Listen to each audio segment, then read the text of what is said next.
Bringing home a new cat. Big purrs and even bigger questions, right? I get it. You're excited, your house is ready, your heart is ready, but is your new kitty ready? See, cats are all about territory. They thrive on predictability, on knowing their surroundings like the back of their paw. And moving to a new home, that's a big disruption in their little world. Before you pull out the treats and toys, there's one thing you absolutely must do first. Create a safe space. This isn't just a cozy corner, it's your cat's landing pad, their sanctuary, their do not disturb zone while they adjust to their new home. It's about giving them a sense of security in a brand new, kind of scary world. Let's walk through everything, step by step, to make your cat's big move a smooth, gentle, and positively joyful one. Alright, let's talk location. The best safe space for your new feline friend is going to be quiet, secure, and about as far away from the hustle and bustle of daily life as you can get. Think of it like this. If your cat were writing a roommate ad, it would say, seeking chill space, low traffic, no drama. Am I right? So where can you find this feline oasis? Maybe a spare bedroom, which already got the basics. Now, if you've got a guest bathroom with good airflow, that's a contender too. Cats love fresh air, and it's usually pretty darn quiet in there. A walk-in closet, especially if it's got a window, can be like a little den for your kitty. And if you work from home, a sectioned-off area in your home office can work too, as long as you can maintain a calm environment. What you absolutely want to avoid are areas like the kitchen, too much action. The laundry room, washers and dryers are like monster machines to a cat, and definitely avoid rooms with lots of foot traffic, loud kids, or very important, curious dogs. We'll get to introductions later, but for now, let's keep those energies separate. Remember, this space needs to scream safe haven, not obstacle course or potential catfight. Okay, you've got the perfect spot picked out. Now let's turn that space into a feline paradise. We're talking about creating a calming, enriched environment that your kitty can truly claim as their own. First things first. Provide multiple cozy hideaways and beds. Include different types such as a soft bed, a covered bed, and even a cardboard box or two. Cats love having options. Next up, the litter box situation. It's got to be in there, but ideally as far away from their food and water as possible. Nobody wants to eat next to the toilet, right? Speaking of fresh food and clean water, they are non-negotiable. And don't forget the toys. We want to keep those kitty brains engaged. Think toys that spark their curiosity, like wand toys, puzzle feeders, crinkle balls, catnip mice. You know the drill. Scratching posts are a must. Vertical ones are best, and make sure they're tall and sturdy enough for your kitty to really stretch out on. And last but not least, give your cat access to a window view or some vertical space. Cats are natural climbers, and they love to observe their domain from on high. A cat tree or some shelves placed strategically can make a world of difference. Okay, you're almost there, but before your new roommate sets paw in their new digs, we got to do a quick safety sweep. Remember, cats are curious creatures with a knack for finding trouble, so let's make sure this space is truly safe. Scope out any potential hazards, electrical cords, hide them, cover them, or make sure they're completely out of reach. Houseplants. Some can be toxic to cats, so double check and move them if you need to. Rubber bands, hair ties, and strings might seem like fun, but they can be dangerous if your cat swallows them. Keep them out of your cat's reach. Same goes for any small items that could be choking hazards. Stash them away, and while you're at it, do a scan for anything breakable. Cats are notorious for knocking things over, so if you don't want it smashed, move it. Oh, and one more thing, seal off any tiny spaces where your cat could get stuck, behind appliances, under furniture. You get the idea.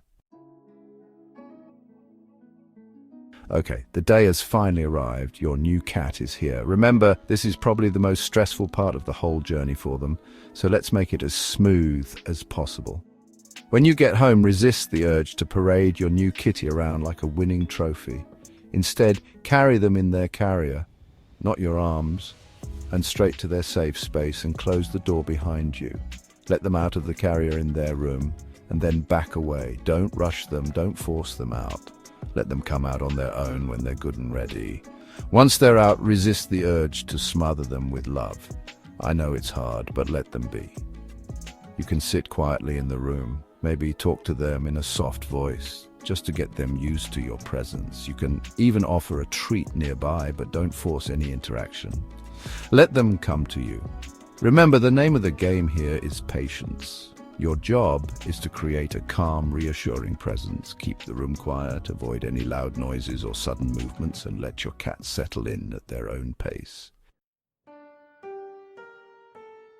The first 48 hours are crucial for building a foundation of trust with your new feline overlord. Remember, they're in a completely new environment, surrounded by unfamiliar sights, sounds, and smells. It's a lot to take in. So, how do you build that trust? First, stick to a routine: feeding times, playtime, even just hanging out in the room with them for a bit. Cats thrive on predictability, and a consistent routine will help them feel more secure. Second, learn the art of the slow blink. It's a cat's way of saying, "I trust you. I feel safe with you." Practice it whenever you're in the room with them. You'll be surprised how quickly they'll start blinking back. Now, when it comes to interaction, let your cat take the lead. Don't force it. If they rub against you, that's a good sign. It means they're starting to feel comfortable and want to mingle sense. If they're hiding or seem hesitant, give them space. And finally, use treats as tools for positive reinforcement. Offer them treats when they approach you, when they play with a toy, or when they just seem relaxed. It'll help them associate you with good things. Okay, so your cat's been chilling in their safe space for a couple of days, exploring their little kingdom, and they seem pretty comfortable, right? That's awesome. Now it's time for the next step, which is expanding their territory. But remember, we're doing this on their terms, at their pace. Start by cracking open the door to their safe space just a little bit. Let them peek out, get a whiff of the rest of the house, but don't pressure them to come out. The key here is to make them curious, to entice them to explore on their own. Now, while your cat is exploring, keep the rest of the house calm and quiet. No loud music, no running kids, no vacuuming. We want them to associate the rest of the house with the same sense of peace and security they feel in their safe space. And here's the important part. Even as your cat starts venturing out more and more, keep their safe space intact. This is their home base, their retreat, their little slice of feline heaven. Make sure it's always accessible, always stocked with fresh food, water, and a clean litter box. All right, this is the big leagues of cat integration, but don't worry, we're going to take it slow and steady. Remember, cats are territorial, and introducing a new cat to resident pets can be tricky, but with a little patience and these tips, you can make it a whole lot smoother. The key is to start with scent swapping. Take a towel or blanket that has your new cat's scent on it and put it in the common area where your other pets hang out. Let them sniff it, get used to the idea that there's a new cat in town. Once they've had a few days to acclimate to each other's scents, you can move on to door meetings. Let your cats sniff each other under the door, supervised of course. Keep these sessions short and sweet. The goal here is to get them used to each other's presence without any direct contact. After a few successful door meetings, you can try short, supervised visual introductions. Again, keep it brief and positive. Have treats on hand to reward good behavior. There you have it. You've officially created a safe space for your new cat, and you've got the tools to make their transition as smooth, happy, and stress-free as possible. Remember, this isn't just about giving them a room, it's about understanding their needs, respecting their boundaries, and building that trust that will form the foundation of your bond for years to come.